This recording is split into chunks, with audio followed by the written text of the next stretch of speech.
स्वानंदी, मणी सर खरं बोलतायत.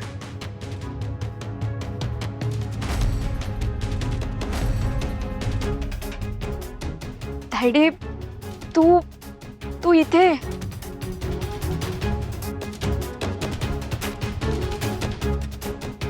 तायडे, अगं तुला इथे बघून इतकं बरं वाटतंय, काय सांगू. तू एकटीच का आलीस? आपली आई कुठे आहे? अगं आईला ना जरा बरं नाहीये, म्हणजे ताप येतोय तिला. मला जेव्हा कळलं तुझा ऍक्सिडेंट झालाय तेव्हा मी लगेच निघून आले आणि आईला नाही सांगितलं. बरं नाहीये ना ग तिला, म्हणून आईला फक्त एवढं सांगितलं की मुंबईला जाऊन येते, काम आहे. काय झालंय तिला? खूप बरं नाहीये का तिला? अगं नाही, बरी होईल ती 4 दिवसात. मग ठीक आहे, पण बरं झालं तू आलीस. तुझी खूप गरज होती मला. आता तू आलीस ना, बघ मी किती लवकर बरी होते ते.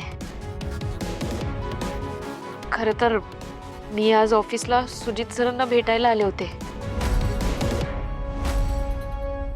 मी आता आलेच आहे तर विचार केला की आजपासूनच ऑफिस जॉईन करावं, कारण रजा मला परवडणार नाही.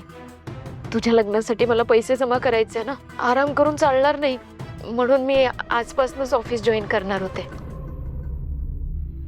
पण तुला कसं कळलं माझा ऍक्सिडेंट झालाय? अगं मणी सरांनीच फोन केलेला मला. तुला माहितीये का, मणी सरांना खूप वाईट वाटतंय की तुझा ऍक्सिडेंट त्यांच्यामुळे झालाय, आणि ते मला सॉरी म्हणाले की माझ्या बहिणीचा ऍक्सिडेंट त्यांच्यामुळे झालाय ते.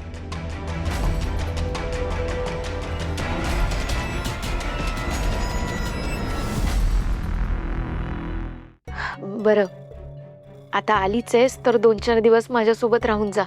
तू एक काम कर, तू माझ्यासोबत हॉस्टेललाच राहा. मी वॉर्डन मॅडमशी बोलते, काही प्रॉब्लेम होणार नाही. तुझी हॉस्टेलला नक्कीच सोय होईल. स्वानंदी, आता अजिबात काळजी करू नकोस. मी तुला सोडून कुठेच जाणार नाही, इथेच राहणार आहे, तुझ्याच जवळ, तुझ्यावर लक्ष ठेवून. सुजित सर, खरं तर मी तुम्हालाच ऑफिसमध्ये भेटायला आले होते. नाही म्हणजे मी हॉस्पिटलमध्ये ऍडमिट असताना तुमचा एक साधा फोनही नाही आला. तुम्ही माझी विचारपूसही नाही केली. मला वाटलं तुम्ही माझ्यावर रागवलात की काय ते विचारायला आणि तुम्हाला भेटायला ऑफिसमध्ये आले होते. स्वानंदी, सॉरी. खरंच मी मनापासून तुझी माफी मागतो. मी हॉस्पिटलला तुला भेटायला आलो नाही, तुझी चौकशी सुद्धा केली नाही.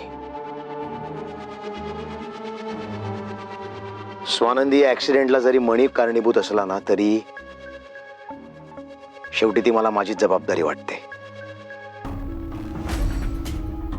म्हणजे मी स्वतः जर ती मशिनरी इन्स्पेक्ट केली असती तर कदाचित हा इतका मोठा ऍक्सिडेंट झालाच नसता.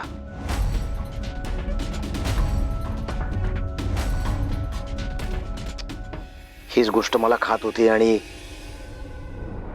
म्हणून मी हॉस्पिटलला नाही येऊ शकलो. आणि खरं सांगायचं तर त्या हॉस्पिटलच्या कपड्यांमध्ये, त्या हॉस्पिटलच्या बेडवर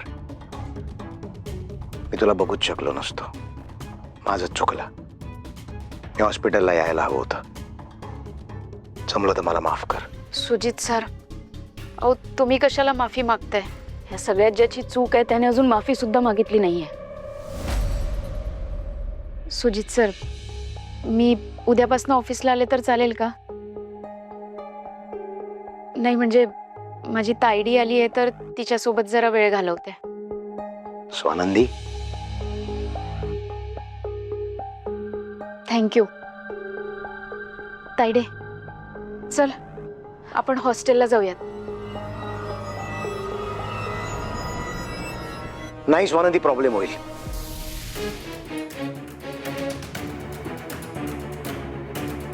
कसला प्रॉब्लेम होईल? प्रॉब्लेम म्हणजे तू हॉस्टेलला नाही जाऊ शकणार. मी हॉस्टेलला का नाही जाऊ शकत?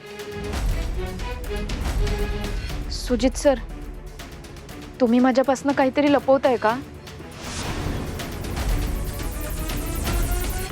सुजित सर, मी काय विचारतीये, मी हॉस्टेलला का नाही जाऊ शकत?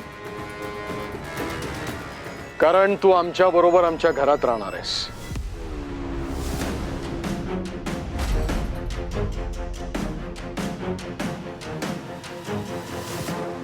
साहेब, तुम्ही आणि मी मी तुमच्या घरात का राहायला येणार? स्वानंदी, तुझा अपघात आमच्या फॅक्टरीत झाला म्हणून मी स्वतःला जबाबदार समजतो.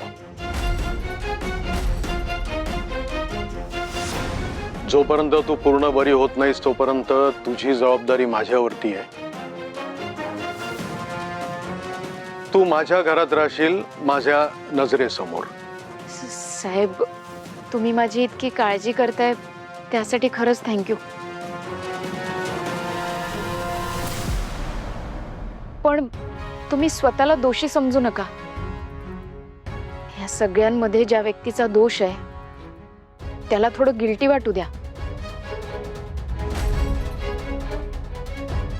आणि मी आता पूर्णपणे बरी आहे, त्यामुळे मला तुमच्या घरी न्यायची खरंच काही गरज नाहीये. मी आजपासून ऑफिस पण जॉईन करेन. हे बघ स्वानंदी, डॉक्टरच्या सल्ल्याशिवाय तू काही करायचं नाहीयेस. जोपर्यंत डॉक्टर तुला परवानगी देत नाही काम करण्यासाठी तोपर्यंत तू आमच्या घरी राहायचंयस, आराम करायचायस. हे बघ, मी डॉक्टरांशी बोललोय, ते म्हणालेत की किमान 2 आठवडे तरी तुला विश्रांती घ्यावी लागेल.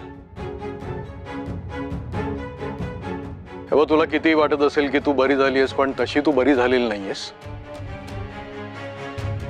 हे बघ स्वानंदी, धोका अजून टळलेला नाहीये. नाही साहेब, मी अजून त्या हॉस्पिटलमध्ये नाही राहू शकत.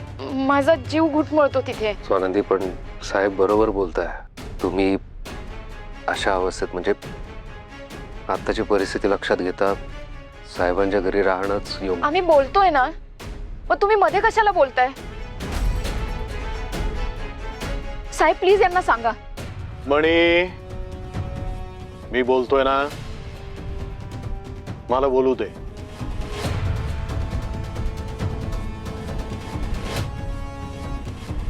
हे बघ स्वानंदी, माझ्या जबाबदारीवर डॉक्टर तुला आत्ता डिस्चार्ज देतील. तुला जे काही आवश्यक आहे किंवा जे काही इक्विपमेंटची गरज आहे त्या सगळ्याची सोय मी घरी करीन. आणि डॉक्टर रोज येऊन रुटीन चेकअप करतील. तेव्हा आता तू ठरव तुला कुठे राहायचंय ते.